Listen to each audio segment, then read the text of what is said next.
Bien, buenas tardes. Vamos a seguir nuestro estudio de Romanos 8. Es un capítulo de los más importantes de toda la carta. Me gusta bastante y es bueno que le pongamos atención. La semana pasada terminamos en el versículo 9, Romanos 8, versículo 9. Y solamente quería señalar algo que también está en este versículo que dice: mas vosotros no vivís según la carne, sino según el Espíritu. Si es que el Espíritu de Dios mora en vosotros, y si alguno no tiene el Espíritu de Cristo, no es de él. Em, de hecho, pasamos este versículo, pero siempre es bueno revisar ciertas otras cosas que salgan, que son buenas. Y aquí me llama la atención características del Espíritu Santo como la tercera persona de la Trinidad, el Espíritu de Dios, el Espíritu de Cristo. El apóstol Pablo pues lo señala en el mismo versículo, bajo el mismo contexto, hablando de lo mismo. Por ende, no existe Espíritu de Dios aparte, y aparte es el Espíritu de Cristo aparte, siempre es el mismo. El Espíritu Santo es el Espíritu de Dios, que es el Espíritu de Cristo, por lo tanto es Dios. Y como veíamos en el versículo 10, Él viene a formar a Cristo en nuestros corazones, pues dice: pero si Cristo está en vosotros, ¿cómo está Cristo en vosotros? Por medio del Espíritu de Cristo que está en nosotros. ¿No? Es la mejor explicación que tengo a las palabras del Señor Jesús cuando dice: no os dejaré huérfanos, vendré otra vez a vosotros. Entonces, cuando dice: no os dejaré huérfanos, vendré otra vez a vosotros, o dice: el mundo no me verá, pero ustedes me veréis, porque yo vivo, vosotros viviréis, es a través del Espíritu Santo. El Espíritu Santo viene a formar al Señor Jesucristo en nosotros. Y siendo el Señor Jesucristo la segunda persona de la Trinidad, pues ¿quién lo podría formar sino solamente Dios? Es decir, aquí el apóstol Pablo está declarando una y otra vez, declarando más y más de que el Espíritu Santo pues definitivamente es Dios. Así como existen otras evidencias en el libro de Hechos y en otras áreas, pues aquí vemos una evidencia que el Espíritu Santo es el Espíritu de Cristo, es el Espíritu de Dios y por ende es Dios, porque viene a formar al Señor Jesucristo en nosotros, que era más o menos algunas cosas que habíamos ya visto la semana pasada. Es muy interesante todo esto, pues ahora se está... A mí me gusta señalar, pues son errores. Y entonces los errores es bueno señalarlos. No se trata de criticar y hacer sentir mal a nadie, sino simplemente ser errores, errores doctrinales que el diablo está tratando de infiltrar en la iglesia, y las personas pues que no estudian pues pueden decaer. Entonces, ¿puede alguien pensar de que el Espíritu Santo no es Dios, o que el Espíritu Santo es alguien menor de Dios o algo así? No, es el Espíritu de Cristo, es el Espíritu de Dios, es Dios mismo, puede formar a Cristo en nosotros, forma a Cristo en nosotros precisamente. De hecho, solamente por señalar, existen algunos errores. Por ahí anda uno diciendo que el Espíritu Santo es mujer, que es madre Espíritu Santo. Entonces, imagínense los errores que existen ahora. Y es por eso que es importante señalarlo y aclarar las cosas. En cuanto a la Trinidad, el Espíritu que estaba en el Señor Jesucristo es el Espíritu Santo, y es por ese Espíritu que Él hacía sus milagros. Sabemos esto porque, pues, antes de su ministerio, mejor dicho, antes de su bautismo, que en su bautismo fue cuando recibió el Espíritu Santo, Él no hizo ningún milagro. No aparece ningún milagro en lo más mínimo. Lo que sí tenía era las características de Dios. Se le llama los atributos compartidos de Dios en la teología. ¿Qué son los atributos compartidos de Dios? El amor, por ejemplo. Los animales no aman propiamente, pueden tener cierto instinto, pero no aman. Entonces, esa es una característica, un atributo compartido, se le llama de Dios, porque viene de Dios, y eso sí lo comparte. Su poder no lo comparte, su omnisciencia no la puede compartir. Para empezar, ni siquiera la podríamos sostener. Pero entre los atributos que Dios sí comparte a los seres humanos, y que definitivamente demostró el Señor Jesucristo y lo caracterizaba como hijo de Dios, está la sabiduría. Él era absolutamente sabio. Eso sí se demostró antes de su bautismo, que recibiera el Espíritu Santo, y por ende el poder de Dios. Por el poder de Dios es que hizo todos los milagros a través del Espíritu Santo. Entonces, todas estas características demuestran al Espíritu Santo como definitivamente la tercera persona de la Trinidad, Dios absoluto, al igual que el Hijo, al igual que el Padre Celestial. Con el mismo poder de Dios, con la misma sabiduría de Dios, y es quien forma a Cristo adentro de nosotros. Este es el Espíritu que hemos recibido, versículo 10. Pero si Cristo está en vosotros, el cuerpo en verdad está muerto a causa del pecado, Mas el espíritu vive a causa de la justicia. Aquí la palabra muerto que aparece en el versículo 10, por si quieren apuntarlo, es la palabra griega apodnesco. Apodnesco.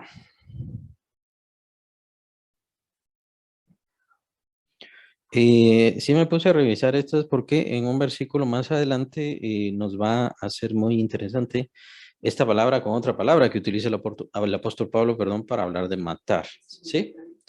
Apodnesco, donde dice muerto, versículo 10.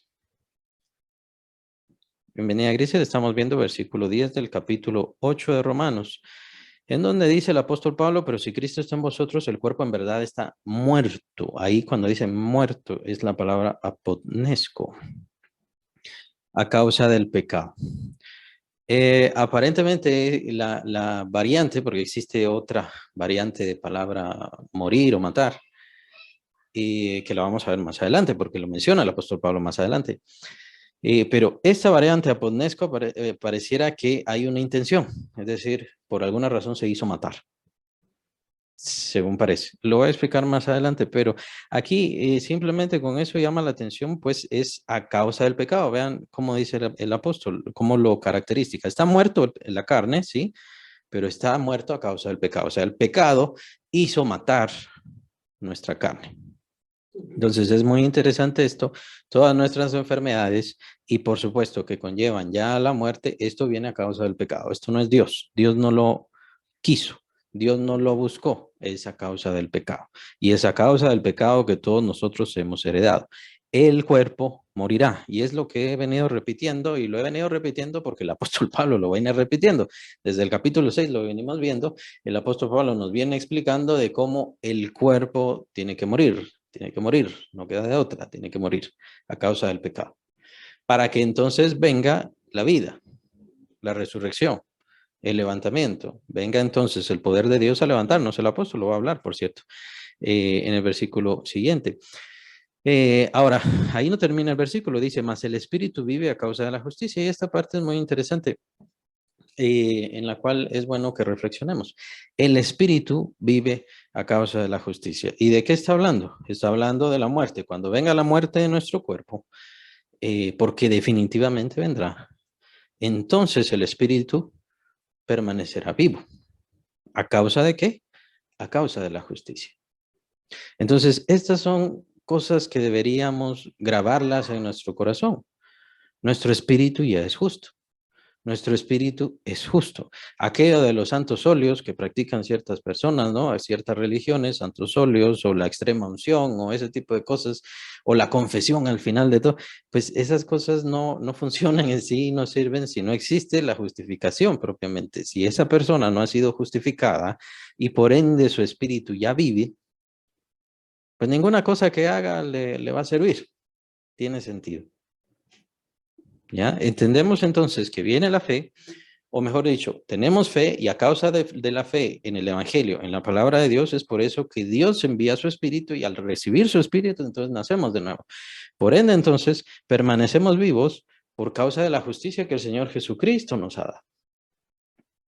Esto es muy importante porque nosotros vamos a permanecer con vida. Nosotros seguiremos vivos. Aunque este cuerpo se muera, aunque este cuerpo se enferme, aunque este cuerpo decaiga, aunque nos dé miedo lo que pueda venir, cómo será, qué va a pasar, hay un túnel, hay una luz y todas esas cosas que dice la gente, aunque sabemos por la Biblia, dice el apóstol, ausente del cuerpo, presente con el Señor, y aún así nos da miedo. Aún así nos da miedo, pero es muy interesante ver esto que dice el apóstol, pero el espíritu sigue vivo y sigue vivo por causa de la justicia. Es decir, al espíritu no le pasa nada. Aquí, porque el apóstol Pablo habla, solamente señala el espíritu y no habla del alma, exactamente no lo podría decir. El espíritu, el apóstol simplemente nos habla del cuerpo, que por si quieren apuntarlo, la palabra que utilizas por cuerpo es soma, y el Señor Jesucristo también utiliza la palabra soma, con ese, soma. Eso es el cuerpo. Es griego, exacto. Y también el apóstol Pablo utiliza mucho acá las palabras, la palabra carne. La palabra carne es sarcos. Soma es cuerpo, sarcos es carne. Sarcos, con S. Sarcos es carne. ¿Por qué mejor me dispuse a ver todas estas palabras? Porque utiliza muchas palabras muy interesantes que las vamos a estar viendo. Y es mejor verlas desde el punto de vista del griego. Sarcos es carne y soma es cuerpo. El Señor Jesucristo utiliza la palabra psugen, con P, psugen. Con J, psugen. Y eso significa aliento. Eso lo vemos en los evangelios, aliento. Y es la palabra que utiliza el Señor Jesús para referirse al alma. Y cabe aclarar de que sí sale el interés de en qué momento el apóstol Pablo se refiere al alma exactamente. Y sí, de seguro hay varios otros pasajes en donde el apóstol Pablo se refiere al alma. Pero en este pasaje, Romanos 8, solo habla del espíritu y pone en contraposición el espíritu con la carne o con el cuerpo. Eso es lo que utiliza. Aquí no surge en realidad el tema del alma, pero el Señor Jesucristo sí toma el tema del alma y lo usa bastante y él indica que es el alma la que se condena o la que hay que salvar. Indica que el alma es lo más importante. ¿Qué ganará el hombre o qué importancia tiene si el hombre gana el mundo y pierde su alma, su alma? Entonces, el Señor Jesucristo eleva por sobre todas las cosas la importancia del alma. No sirve de nada ganar todas las cosas en este mundo si se pierde el alma. Ahora, el espíritu es la palabra neuma, pero es con P, empieza con P, neuma. Pero si, al escribirlo lo empiezan con P. Neuma. Espíritu. Y bueno, la palabra en griego neuma significa viento. Y utiliza el Señor Jesucristo, tanto el Señor Jesucristo como los apóstoles utilizan la misma palabra para referirse al Espíritu, a nuestro Espíritu y al Espíritu Santo. Todas las veces que aparece la palabra Espíritu se utiliza la palabra neuma. De acuerdo con el contexto, los traductores es que se dieron cuenta que se refería al Espíritu Santo o a veces se refería a nuestro espíritu, pero siempre es la palabra neuma. ¿De dónde viene la palabra neumólogo, por ejemplo? Neumólogo viene precisamente de esa palabra griega. Neuma, ¿verdad? ¿Qué significa viento o aire? Eso es lo que significa, ¿no? Y entonces, neumólogo, ¿qué es? Una persona que trata los pulmones, ¿no? La respiración y todo eso. Bien, entonces, regresando, porque me interesa mucho esto, más el espíritu vive a causa de la justicia. Me llamó la atención eso, porque no importa lo que nos hagan, no importa lo que nos digan, no importa si nos ponen en juicio, esta parte es muy importante, especialmente para personas como los mártires fue muy importante, porque no nos pueden quitar nada la muerte. No, la muerte no nos va a degradar, la muerte no nos va a destruir, nuestra muerte, la muerte de nuestro cuerpo solo es muerte de nuestro cuerpo y se acabó. Pero nosotros seguimos existiendo y seguimos existiendo no simplemente porque Dios nos haya hecho eternos, como hizo eterno a todos los seres humanos. Todos los seres humanos tienen un alma eterna, siguen siendo personas, pero nosotros a causa de la justicia permanecemos todavía en nuestro espíritu permanece intacto, aunque el pecado esté agobiando nuestro cuerpo y por supuesto al final lo va a terminar matando. Pero nuestro espíritu permanecerá intacto. Son partes muy interesantes con respecto a nuestra forma y a nuestra característica como hijos de Dios.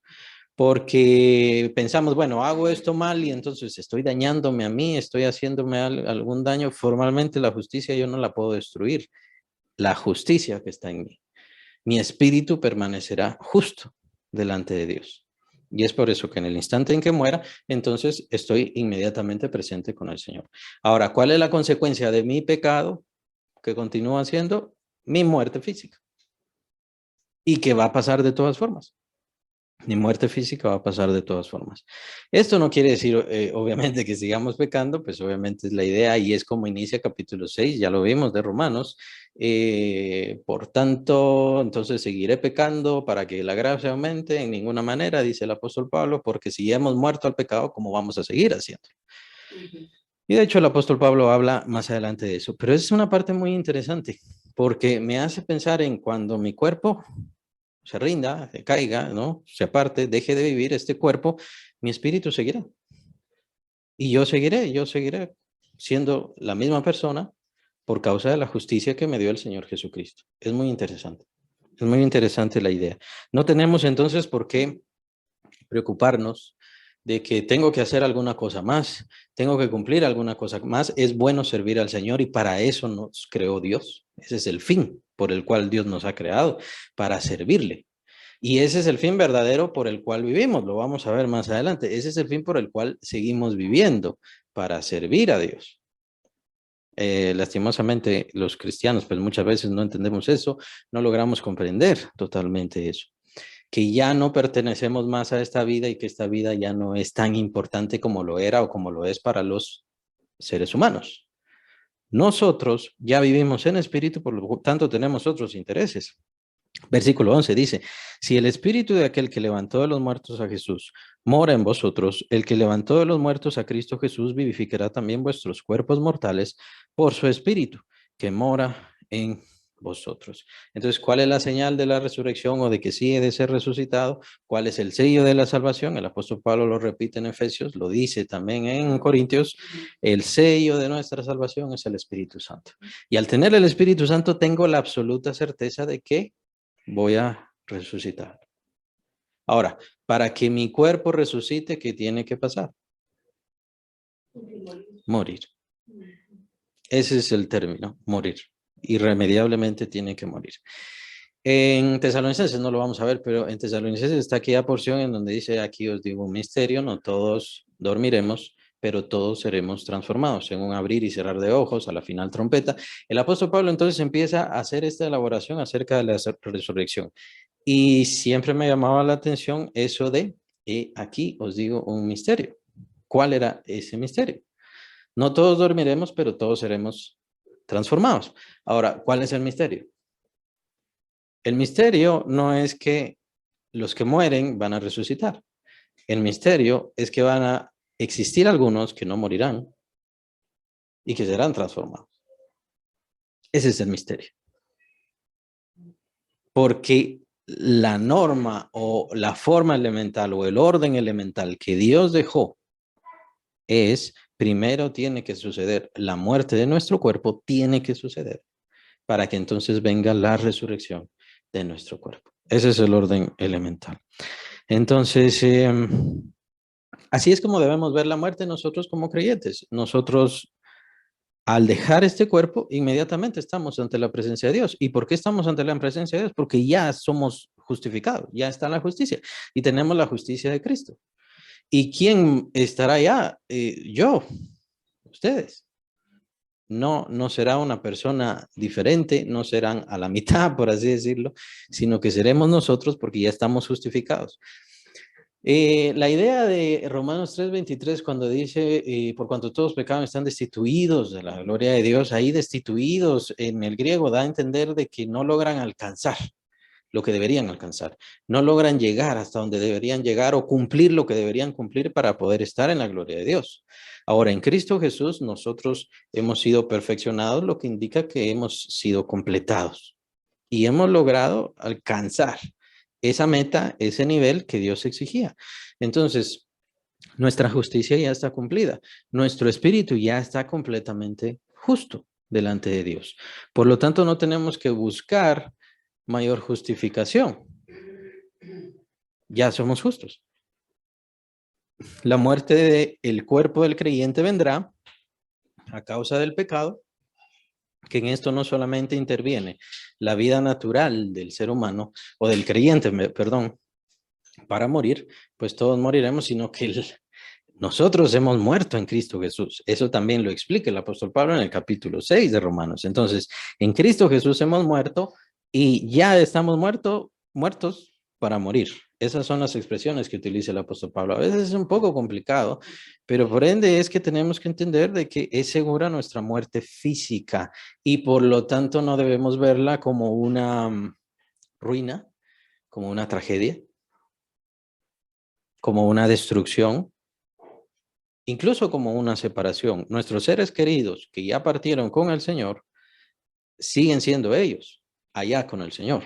No los vamos a oír, Ellos no pueden regresar, nosotros no vamos a ir hasta que soltemos este cuerpo y estemos en la misma condición de ellos, pero los vamos a ver y ellos están allá con el Señor viendo su gloria, justificados perfectamente. No, el creyente no va justificándose más, no tenemos que ir alcanzando un grado mayor de justificación.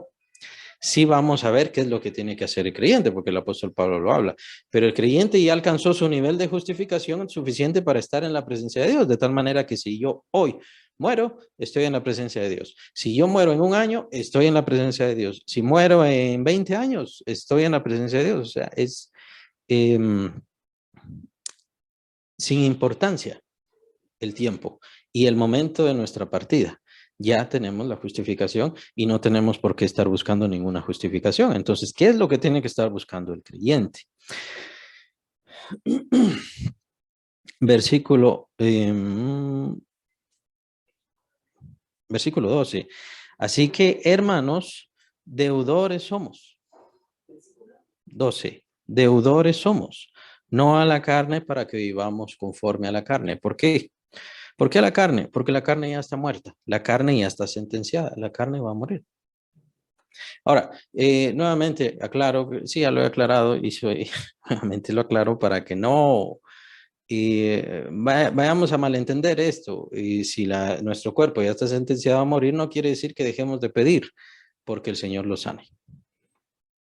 No hace falta eso, es decir, simplemente es una concepción, simplemente es un entendimiento, una comprensión de la voluntad de Dios. Cuando tenemos enfermedades, por supuesto que Dios mismo se duele, a Dios mismo le molesta, es penoso para Dios, es el primero que se duele con nosotros, precisamente por nuestro dolor. Ahora, el hecho de que mi cuerpo vaya a morir no quiere decir, bueno, entonces mejor dejo de pedir sobre mi cuerpo y que mejor me muera de una vez. No, Dios sabe, Dios entiende y Dios quiere que le pidamos. Dios quiere que le pidamos. Ahora, el hecho de que el Señor me sane una vez, eso no quiere decir que yo no voy a morir. Irremediablemente voy a morir. Y si voy a morir, quiere decir que me voy a enfermar nuevamente. Lázaro se enfermó después y por supuesto murió. No sabemos cuánto y eso fue irrelevante, pero lo que pasa es que la sentencia ahí estaba, irremediablemente se va a cumplir. Ahora, dice, deudores somos, no a la carne, deudores. ¿Qué quiere decir esa palabra deudores? Entonces, al revisar esa palabra deudores, es ofeiletai, por si quieren apuntarlo. En griego es ofeiletai.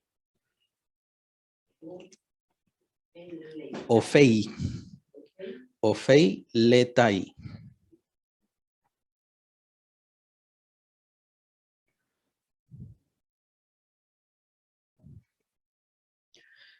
Y entre los términos y definiciones de esta palabra, una que me gustó bastante es que están obligados. Eso es lo que significa. Deudores significa estar obligado. Entonces estamos obligados, no a la carne, para que vivamos conforme a la carne. Y otra palabra que me gustó en este versículo y que quería que la conocieran es conforme, conforme a la carne, para que vivamos conforme a la carne. Entonces, no somos deudores, es decir, no estamos obligados a la carne para que vivamos conforme a la carne. Y ahí con la palabra conforme es la palabra que en griego se usa kata, con K, kata. Y kata es la misma palabra que se utiliza en los evangelios. De hecho, los títulos de los evangelios, excepto el san, porque el san es algo católico, por lo tanto no hace falta que lo utilicemos. Evangelio según Mateo, Evangelio según Lucas. ¿Se acuerdan de eso? Ese según es kata. Es la palabra kata en griego. Kata, kata, sin N. Entonces, cuando el apóstol Pablo dice aquí conforme, utiliza la misma palabra kata que se utiliza al principio de los evangelios, según. Entonces, eso nos da un poquito de mayor interés acerca de la palabra y acerca del significado de lo que quiere decir aquí el apóstol Pablo. Cuando vemos los evangelios, entonces vemos el evangelio kata, o sea, el evangelio según Mateo. El evangelio según, o sea, kata, Marcos.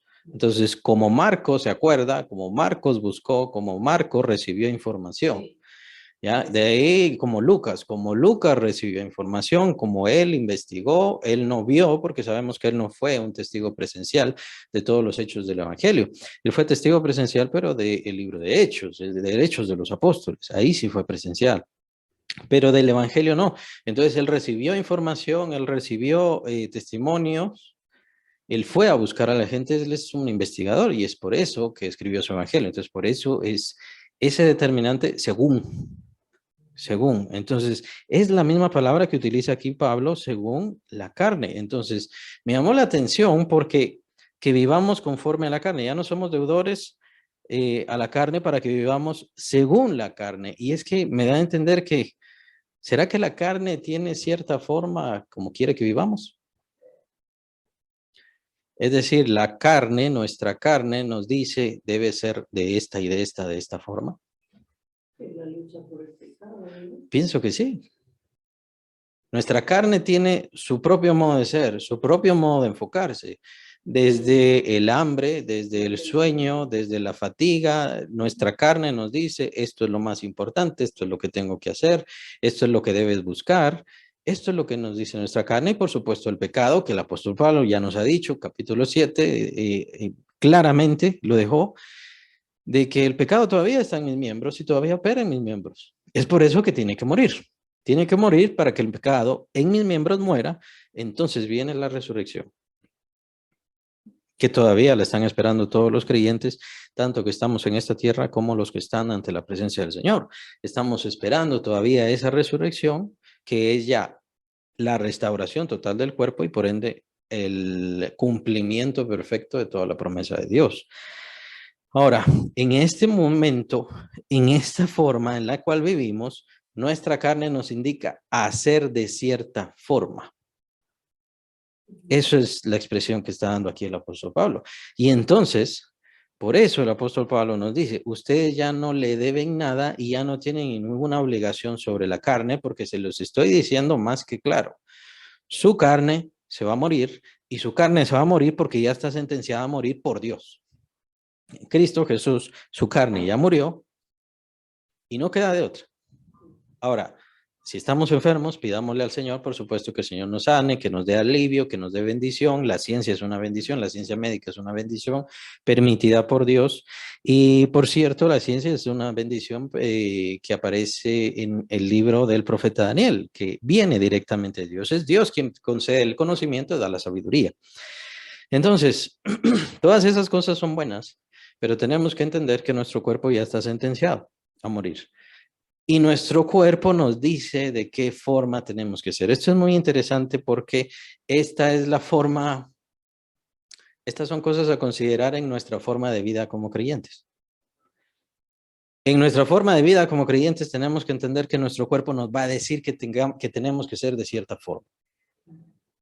Y eso no nos va a llevar en ningún sentido a adorar a Dios, a exaltar a Dios, a glorificar a Dios. Más bien, el cuerpo nos va a hablar de cosas egoístas, de cosas de placer, de cosas solamente de comida, de hambre, de satisfacción, de ciertos instintos y ciertas cosas así. Eso es lo único que va a hacer. No va a hacer ninguna cosa más. Entonces, es muy importante tener esto porque tenemos que convivir con estas cosas todos los días, con lo que nuestra carne nos dice, con lo que nuestra carne quiere imponernos. Ahora, dice el apóstol Pablo, ahora nosotros ya no tenemos ninguna obligación sobre la carne, hacia la carne. Eso es lo que en primer lugar tiene que entender todo creyente. Ya no tiene ninguna obligación a cumplir y hacer todo lo que su carne le diga. Ya no está sometido a su carne. Ya no tiene ningún compromiso con la carne. Y obviamente la carne ya no tiene ningún señorío. Aunque dice el apóstol Pablo capítulo 7, ¿quién me librará de este cuerpo de maldición? ¿Por qué? Porque siguen operando ciertos males o siguen viniendo ciertas inspiraciones, ciertas intenciones.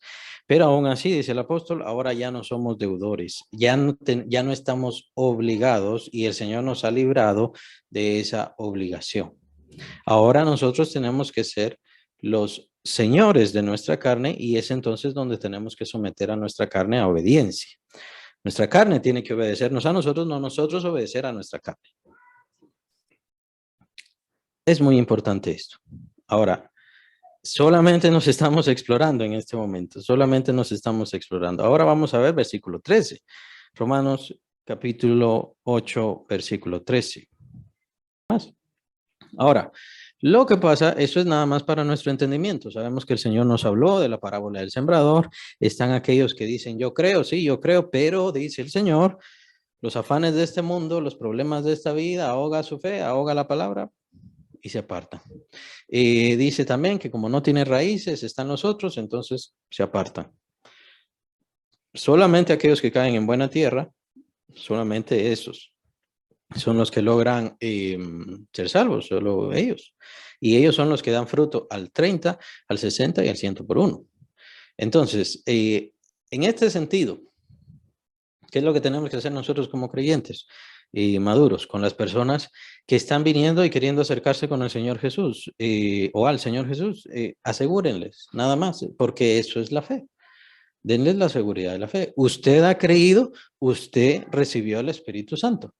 No sabemos en qué momento el Señor hará la transformación en esa persona, pero eso es nuestra obligación decirles que el Espíritu Santo viene debido a la fe que han tenido y por ende todas estas cosas han sucedido.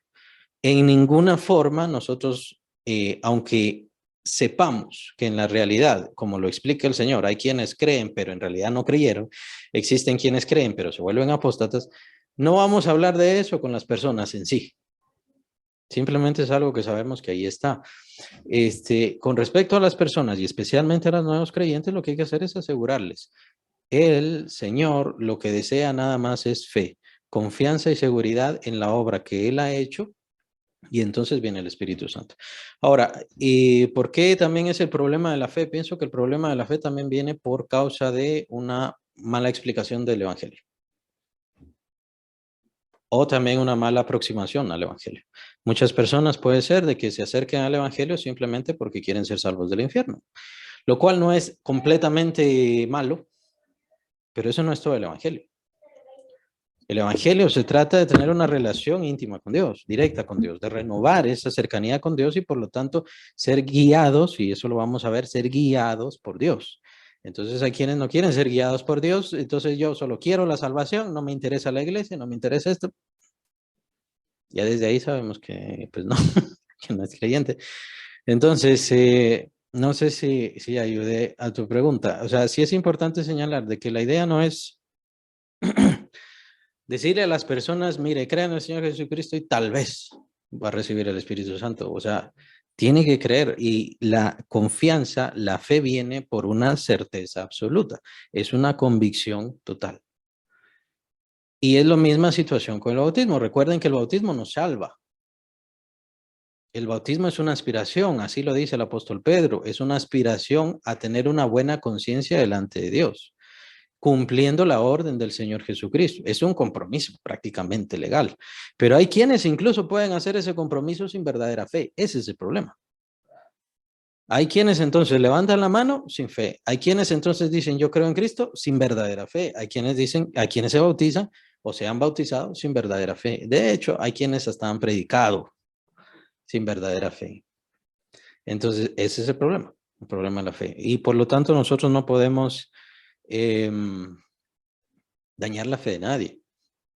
No podemos dañar la fe de nadie. Incluso, y esto es muy importante con lo que hemos venido hablando, por causa del pecado. Si una persona es pecador, usted ya se cayó de la gracia, usted váyase de la iglesia, usted es una hija del diablo. O sea, no podemos hacer eso porque sabemos que el pecado sigue ahí operando por causa de nuestro cuerpo. ¿Ya? Y existen los cristianos carnales, eso lo vamos a ver ya en Corintios. Existen los cristianos carnales. Y los corintios eran muy, muy carnales a pesar de que el Espíritu Santo estaba siendo manifestado ahí, que es muy interesante. Una persona puede seguir haciendo pecado y tener el Espíritu Santo y manifestar al Espíritu Santo, según lo que vemos en Corintios. ¿Sí? Y si tiene el Espíritu Santo, ¿es salva? Es salva. Tiene el Espíritu Santo. Se acabó. Entonces, el sello de la salvación no es no pecar. El sello de la salvación es tener el Espíritu Santo. Y a veces puede uno dejar de pecar por causa del Espíritu Santo y eso manifiesta, pero lo importante no es el pecado en sí o el dejar de pecar, lo importante es que tengo el Espíritu Santo. El Espíritu Santo está en mí. Son muchas particularidades que vemos a lo largo de la Biblia y del Nuevo Testamento más específicamente, y que no debemos ignorarlos, pero tampoco debemos aplicarlo como que a todas las personas, porque entonces les estamos quitando fe. O sea, cuando ustedes le hablen a una persona del Señor Jesús, cree en el Señor Jesucristo y serás salvo tú y tu casa, tal como lo dice el apóstol. Eso no es, cree en el Señor Jesucristo y serás salvo, tal vez. Cree en el Señor Jesucristo y tal vez vas a recibir el Espíritu Santo. No podemos hacer eso. Cree en el Señor Jesucristo y serás salvo tú y tu casa. Es por eso la certeza que, si se dan cuenta, lo confunden muchas personas con lo que dijo el apóstol Pablo. Se confunden porque, cree en el Señor Jesucristo y serás salvo tú y tu casa. Ya estuvo. Entonces yo me salvé, ya se salvó mi casa. No tengo que, los de mi casa no tienen que hacer nada. La gente se confunde, pero el apóstol Pablo le estaba dando certeza de fe. Estaba hablando de la fe. Al entrar por ti el evangelio a tu casa, el evangelio el reino va a empezar a tocar las puertas del corazón de todos los de tu casa, y entonces va a empezar a ganarlos. Eso es lo que quiere decir. Solo que el apóstol Pablo no iba a ponerse a dar toda esa gran elaboración acerca de la salvación y recibir el Espíritu Santo. Entonces él les da certeza de fe. El problema es la malinterpretación. Malinterpretan entonces, uno se salva, ya se salvaron todos los de mi casa. Mentira. Eso no es verdad. La salvación es individual, solamente aquel que recibe a Cristo y cree en él, solamente él o ella son salvos, ¿verdad? Pero por eso, porque la fe no es dubitativa. No debemos dar duda en ningún sentido con respecto a la fe. Bien, continuamos. Así que deudores somos, no a la carne. Entonces, ¿tenemos que seguir haciendo y cuidando cosas de nuestra carne? Pues por supuesto que sí. Hay que seguir trabajando, hay que seguir durmiendo, hay que seguir descansando, hay que seguir comiendo, hay que seguir haciendo el sostén de nuestra carne, pero no vivir por causa de la carne. ¿Por qué? Y es por eso que nos repite el apóstol Pablo una y otra vez, porque nuestra carne va a morir.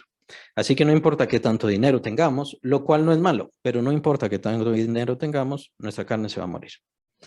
Va a envejecer, va a enfermarse y morirá. Y es lo mismo con respecto a cualquier otra cosa. Entonces, esto debería darnos un sentido de, bueno, entonces, ¿a qué soy deudor? ¿A qué me debo? ¿Qué es lo que tengo que hacer? Entonces, versículo 13, inicia el apóstol Pablo, porque si vivimos conforme a la carne, si vivís, perdón, conforme a la carne, moriréis, mas si por el Espíritu hacéis morir las obras de la carne, viviréis. Y aquí es donde entra nuevamente la palabra morir, que es muy interesante.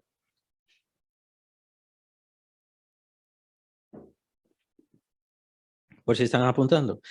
La primera palabra, morir, es un derivado de la palabra potnesco, la que ya vimos en unos versículos anteriores. Es un derivado, es una variante, pero es la misma palabra, apodnesco. Ahora, más si por el Espíritu hacéis morir, aquí cambia la palabra, el apóstol Pablo. Aquí no es apodnesco, aquí es tánatos, aunque la palabra más exacta es tanatú. De donde tenemos nosotros nuestra palabra tanatología, que también pertenece a la medicina, tanatología. Tiene que ver con la muerte. Tanatú. O la palabra Thanatos, que ya se refiere a un dios, propiamente es el nombre de un dios romano. Ahora, ¿por qué el apóstol Pablo utiliza dos palabras? En el mismo versículo podríamos decir, aunque recordemos que él no escribía por versículos, pero muy pegaditas, muy cerca la una de la otra. ¿Por qué utiliza? Y entonces, al estar buscando entre el significado de estas palabras, que significa muerte, morir, matar prácticamente, la palabra morir, tánato, que aparece en la segunda parte, o sea, morir las obras de la carne, hacéis morir las obras de la carne, esa tánato es una muerte sin intención o una muerte no violenta. Aparentemente apodnesco, sí, es como asesinar. ¿Cuál sería la palabra para asesinar? Sería apodnesco. Morir es como murió naturalmente, dejó de vivir, dejó de existir, tánato. Hasta donde pude buscar, y sería muy interesante que si quieren seguir buscando, sería muy bueno. Y ¿Cuál es la diferencia entre las dos palabras? La única diferencia que encontré es eso. Es muy interesante esto. ¿Por qué? Porque si vivís conforme a la carne, moriréis. La carne solamente nos va a llevar a morir. Intencionalmente. Esas son las intenciones y los propósitos de la carne. Cuando dice cata la carne en el versículo anterior, según la carne, entonces la carne solamente nos va a llevar a nuestra muerte, no nos va a llevar a ninguna otra cosa más. Y el creyente debe entender eso claramente. Si solamente se dedica y solamente dedica su vida a buscar las cosas de la carne, pues lo único que va a encontrar es muerte. ¿Muerte por qué? Por causa de la carne. La carne está buscando eso, morir, matarse a sí misma. Pareciera ilógico, pero eso es precisamente lo que hace el pecado. El pecado, lógicamente, lo que hace es morir, buscar la muerte, la destrucción total. Va degradándose y degradándose hasta el punto de morir. ¿Quién es el único que detiene el pecado? Dios, a través de su disciplina, a través de su castigo y por supuesto a través de sus juicios. Esa es la única forma. Dios así lo detiene. Ahora, cambia la palabra con el espíritu, mas si por el espíritu hacéis morir. Aunque en el contexto nos hace entender, nos da a entender como que nosotros hacemos morir las obras de la carne, pero él utiliza la palabra tánatos. Y es como si se muriera naturalmente. Si seguimos el camino del Espíritu, naturalmente o sin mayor intención, sin mayor esfuerzo, nuestras obras de la carne o la maldad de nuestra carne irá muriendo. Hasta donde pude entender, hasta donde pude investigar, hasta ahí llegaría el sentido de esta palabra. Nosotros entonces lo que tenemos que hacer es seguir al Espíritu, seguir el propósito del Espíritu. Entonces, simplemente comprendiendo cuál es el Espíritu Santo, lo que vimos en el primer versículo, el Espíritu de Dios, el Espíritu de Cristo, y ahí vamos entendiendo o podemos empezar a comprender cuál es el camino del Espíritu. También con entender esto de la carne, ya vamos entendiendo cuál es el camino del Espíritu. En primer lugar, si el Espíritu Santo es el Espíritu de Dios y es el Espíritu de Cristo, como vimos en el versículo 9, y es la tercera persona de la Trinidad, completamente perfecto, completamente Dios, el camino del Espíritu es la palabra de Dios, lo que Dios nos manda en su palabra. Todos los mandatos del Señor Jesucristo, ese es el camino del Espíritu. ¿Por qué? Porque nos dice eso en el versículo 9, el Espíritu de Cristo. Vean al final de ese versículo, el Espíritu Santo, ¿quién es? El Espíritu de Cristo. Por lo tanto, el camino del Espíritu es todo lo que nos enseñó el Señor Jesucristo, o que dice en la Gran Comisión, y de hacer discípulos de todas las naciones, bautizándoles en el nombre del Padre, el Hijo y el Espíritu Santo, enseñándoles que guarden y hagan todas las cosas que yo os he mandado. El camino del Espíritu. Y es lo mismo que habló Dios en el Antiguo Testamento, por así decirlo. Es decir, los mandamientos que aparecen en el Antiguo Testamento, ¿eso tiene que ver con el camino del Espíritu? Diría yo que sí, porque es igual, es la palabra de Dios. Es cierto que nosotros ahora no seguimos preceptos y mandamientos. Es muy interesante. Lo que pasa, ¿qué es lo que dice el versículo siguiente, versículo 14? Porque todos los que son guiados por el Espíritu de Dios. Entonces, vean, el camino del Espíritu, el camino del Espíritu no es una cosa rara, mística, mágica, afuera de como estar meditando en las estrellas y en las nubes, no está fuera de la palabra de Dios, es todo el sentido de lo que dijo el Señor Jesucristo, es todo el sentido de lo que dijeron los profetas, es todo el sentido de lo que dijo Moisés. Ahora, ¿qué pasa? Que Dios no simplemente nos manda cumplir, que Dios no simplemente nos da la orden, sino que nos está guiando. Esa es la diferencia. Él nos guía y esa palabra guía o guiados, por si quieren apuntarla, es agentai.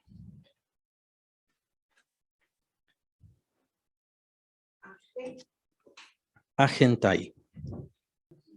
Guiados. Agentai. Esa es la palabra que utiliza aquí el apóstol Pablo. Guiados por el Espíritu Santo. Entonces, Dios no simplemente nos ha dado su palabra, sino que nos da a esta guía, al Espíritu Santo, quien nos lleva a través de esos mandamientos, a través de esa enseñanza, a través de esa palabra. Con esto no quiere decir que tenemos que regresar a lo de la situación de los sacrificios o que tenemos que regresar a la situación del tabernáculo o del templo, pues ya todas esas cosas sabemos que han cambiado, que han sido transformadas a través del Espíritu Santo, principalmente del Señor Jesucristo y de su sacrificio. Ahora nosotros ya no buscamos un templo ni tenemos un templo. Nosotros somos el templo de Dios. Todas esas variantes son muy importantes a comprender. Que el Antiguo Testamento ahora se está cumpliendo en mí, ya se ha cumplido en mí, por cierto, por el Señor Jesucristo y su justicia. Eso ya lo vimos. Él ya cumplió. La justicia de la ley ya se cumplió en mí por causa del Señor Jesucristo, pero el Espíritu Santo también me está guiando hacia eso. No a cumplir una ley, es la ley del Espíritu. Y eso, de hecho, es un término que utiliza el apóstol Pablo también. No estoy bajo la ley de la carne, no estoy bajo la ley de Moisés, estoy bajo la ley del Espíritu o la ley de Cristo. Básicamente es la misma historia. Todo lo que dijo el Señor Jesucristo, ese es el camino del Espíritu. Y es en eso en lo que me está guiando el Espíritu Santo, y el Espíritu Santo está formando precisamente al Señor Jesucristo en mí. Entonces, toda persona que viene al Señor Jesucristo tiene que empezar a conocer cuál fue el camino del Señor Jesús, cuáles fueron sus palabras y empezar a cumplirlas. ¿Por qué? Porque se debe a eso. Porque el Espíritu Santo le guiará en eso. Porque el Espíritu Santo le formará en eso y formará en él o en ella al Señor Jesucristo precisamente. ¿Se dan cuenta? Entonces, toma sentido y más que sentido, toma vida toda la palabra de Dios. Porque la palabra de Dios entonces ya no es solamente un conjunto de normas y reglas que tengo que cumplir, sino que el Espíritu Santo me está guiando hacia todas esas cosas, hacia cumplir todas esas cosas y con eso está formando al Señor Jesucristo en mí. La transformación viene por el Espíritu Santo. Yo no me transformo a mí mismo y ningún creyente se transforma a sí mismo. El creyente no es transformado porque no sigue el camino del Espíritu Santo. ¿Por qué? Porque el Espíritu Santo le guía a través de la palabra del Señor Jesús. Y si en principio ni siquiera me interesa la palabra del Señor Jesús. O si me interesa, la leo, la conozco, pero no me interesa seguirla, es decir, no me interesa aplicarla. Ahora, por eso es que veíamos la palabra deudores. Estamos obligados. Estamos obligados ya no a la carne, ya no a nuestra forma de ser, a lo que nos gusta, a lo que me agrada, a lo que yo deseo, a lo que yo busco. Estoy obligado al Señor Jesús, a lo que Él me dice. Y me dio un guía que me lleva a través de todo. A través de todos sus preceptos, a través de todo su conocimiento, a través de todo su entendimiento, cuál es la sabiduría de esto, cuál es la sabiduría de aquello, qué obtengo, qué gano, etcétera. Y por supuesto, el Espíritu Santo es el que está haciendo la transformación en mí, esta transformación gloriosa que es el Señor Jesucristo formado en mí. A nosotros nos parece algo maravilloso y milagroso que al morir y cuando venga el tiempo, el Señor Jesucristo va a mandar, nos va a llamar prácticamente estos cuerpos desde la tierra y estos cuerpos serán levantados. Pero ese no es el milagro, o ahí no empieza el milagro. El milagro empieza en que el Señor Jesús está siendo formado en mí, vive en mí, a través del Espíritu Santo. Aunque sigue operando por causa de mi carne la maldad. Pero sí, pareciera paradójico, pareciera ilógico. Pero lo que yo tengo que hacer es seguir la guianza del Espíritu Santo. La guía del Espíritu Santo. Entonces el Espíritu Santo me lleva paso a paso en el cumplimiento de los mandamientos, de las profecías, de las promesas, de todo lo que dijeron los apóstoles, de todo lo que dijo el Señor. El Espíritu Santo me está guiando. ¿Qué tengo que poner de mi parte? Bueno, conocimiento, oír, aprender a oír y no ser oidor olvidadizo, como dice Santiago, ser hacedor de la palabra. No ser de aquellos que consideran como en un espejo inmediatamente y después se olvidan de su propia forma. No. ¿Quién soy yo en Cristo Jesús? ¿Qué es lo que el Espíritu Santo está formando en mí? No es conocimiento. El conocimiento es bueno, pero no es conocimiento, es una forma. Es un nuevo sentir, es un nuevo desear, es un nuevo pensar. Que también revela el Espíritu Santo. Vean, el Espíritu Santo no solamente se revela o se manifiesta a través de milagros o se manifiesta a través de gran conocimiento especial, es el sentimiento de entregarse por Cristo. Cuando, por ejemplo, y esto ha pasado muchas veces, pero este es un ejemplo muy interesante y es muy bello. Cuando fue la situación del Titanic, y supongo que todos saben qué fue el Titanic, ¿no? A principio del siglo pasado. El barco más grande del mundo, y ellos dijeron, cuando lo construyeron, ni siquiera Dios lo va a hundir. En el primer viaje, se encontraron contra un iceberg y se hundió. Pero cuando chocaron contra el iceberg, prácticamente ahí estaba el ingeniero, el que hizo el barco y todo, y dijo, pues prácticamente tenemos 1 hora y media o 2 horas, nada más, para que se hunda. Ahora, de seguro tal vez hay quienes han visto la película o varias películas, porque se han hecho varias películas, o han visto historia, o han visto documentales y diferentes cosas, pero esto no lo han visto y esto no aparece y no sabemos exactamente cuántos fueron. Pero muchos cristianos en ese entonces se dieron cuenta que habían muchas personas en el barco que en 1 hora, hora y media, dejarían de existir de esta tierra. Y estos creyentes de seguro tenían la posibilidad de salvarse, salvar sus vidas, irse en los botes salvavidas y salvar sus vidas. Pero ellos vieron que en 2 horas estas personas partirían, y de seguro muchas de ellas partirían sin Cristo Jesús. Entonces ellos, me gusta pensar de que incluso tal vez algunos de ellos estaban adentro de los botes salvavidas ya, y mejor se salieron, regresaron al barco y empezaron a hablar del Señor para que recibieran a Cristo Jesús. Esto que provocó, obviamente, provocó la muerte de estos cristianos. Y como dije, no sabemos quiénes son, no sabemos cuántos son, y al mundo no le importa para nada. Pero esa es la esencia del creyente que ha sido transformado por Cristo. Y que sabe todas estas cosas que ahora nosotros estamos viendo. Sabe que su cuerpo va a morir. No hay nada que hacer con el cuerpo. Y que ya no le debe nada al cuerpo, más que sustento diario, que es Dios quien se lo da. Ya sabemos por el Padre nuestro que así es el Padre quien nos da nuestro sustento diario. Pero entonces, ¿qué es mi preocupación? Mi preocupación espiritual ya no es mi salvación, porque yo ya soy justo, yo ya soy libre de la condenación. ¿Cuál es mi preocupación? Conforme al Espíritu Santo, como pasó con estas personas, se dieron cuenta que estas personas pronto estarían muertas sin Cristo Jesús, se bajaron sin importar su propia seguridad y sin importar su salvación física, la salud de su cuerpo, y obviamente se bajaron a su muerte para hablarle a las personas del Señor Jesucristo, que recibieran al Señor y pudieran salvar sus almas. Y ustedes podrían preguntar, bueno, ¿y cuántas se salvaron? ¿100, 200, 300? Si al bajarse uno y entregar su vida personalmente para salvar al menos a una persona, con eso valió la pena. Si uno más recibió al Señor Jesucristo, con eso vale la pena sufrir e incluso hasta morir, con tal de que uno reciba al Señor Jesús como su Salvador. Y como les dije, estas son historias que nunca lo vamos a saber, las vamos a saber hasta que estemos ya en gloria, porque de esta no es la única, es solo una historia famosa y que nos podemos asociar nosotros con respecto a este barco, pero se los garantizo que muchos hicieron esto de diferentes formas, empezando por los apóstoles, quienes dejaron todo por seguir a Cristo y después se dedicaron a la salvación de otras personas, sin importar sus propias vidas. Ese es el carácter de Cristo en el creyente. Esa es la forma del creyente, como ha sido formado a través de toda esta palabra. Ha sido formado el creyente hasta el punto de, no es que amemos la muerte o que nos desinterese la muerte. El Espíritu Santo no hace eso, sino entender el valor de una cosa mayor.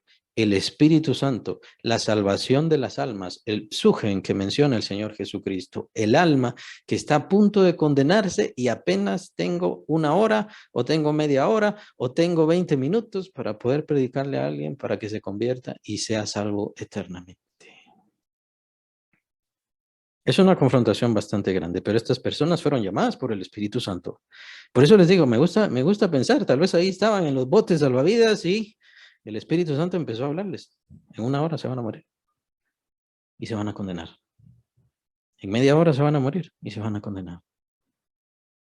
Ellos se levantaron, se salieron, se olvidaron de su seguridad y fueron a predicarle a la gente. Eso es lo que hace el creyente. ¿Por qué? Porque el creyente ya tiene resuelta su vida, pero el tener resuelta nuestra vida y ser guiados por el Espíritu Santo no quiere decir, bueno, me echo en una vaca y no me importa. Porque eso no es ser guiado por el Espíritu Santo. Es decir, es bueno cuando nosotros, bueno, ya tengo resuelta mi vida, ya tengo resuelta mi eternidad, ya creo en el Señor Jesús, está bien, pero está siendo guiado por el Espíritu Santo. Porque si usted está siendo guiado, guiada por el Espíritu Santo le va a impulsar y le va a obligar y le va a molestar, si quiere verlo así.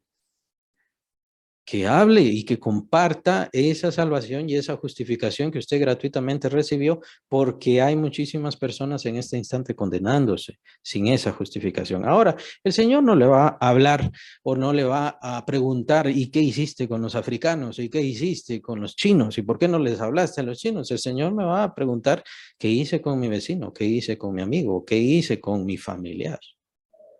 ¿Le di testimonio? ¿Le hablé del Señor?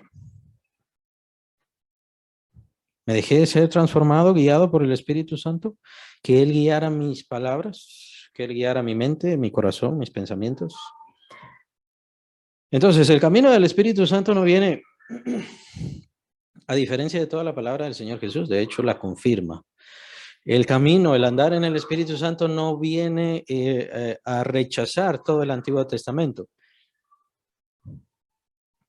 Perdón, no viene a rechazar todo el Antiguo Testamento, viene a cumplirlo, es decir, solamente viene a manifestarlo. La obra de Dios ya se manifiesta en mí y lo que está escrito en el Antiguo Testamento ahí aparece. No necesito saberlo de principio a fin, no necesito saber todas las palabras hebreas, no necesito saber todos los vocablos, solamente necesito ser guiado por el Espíritu Santo y obedecerle.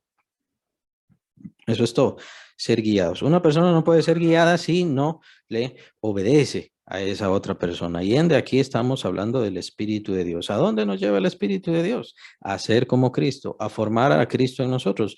¿Y qué es lo que tengo que hacer yo? Obedecer la palabra del Señor Jesucristo, porque de hecho la palabra del Señor Jesucristo también fue dada por el Espíritu Santo, por cierto. El Espíritu Santo también dio los mandamientos que nos dio el Señor Jesucristo.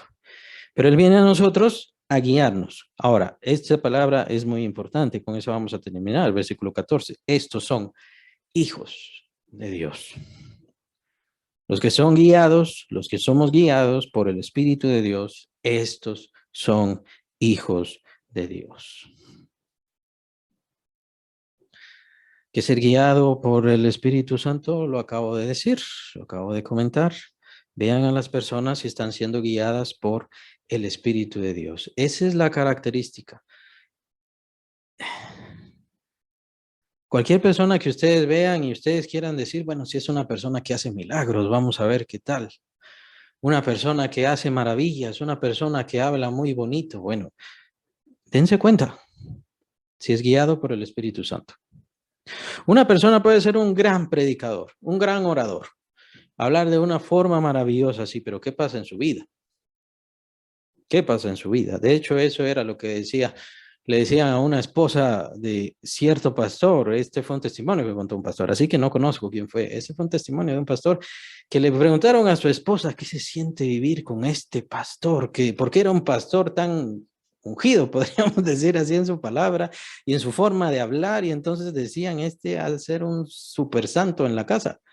Cuando le preguntaron a la esposa, pues la esposa dijo, pues no sé, porque así el que está ahí, así no es mi esposo en la casa. ¿Es guiado por el Espíritu Santo? ¿Se dan cuenta? Entonces, hablar bonito no es ser guiado por el Espíritu Santo. Hacer milagros no es ser guiado por el Espíritu Santo.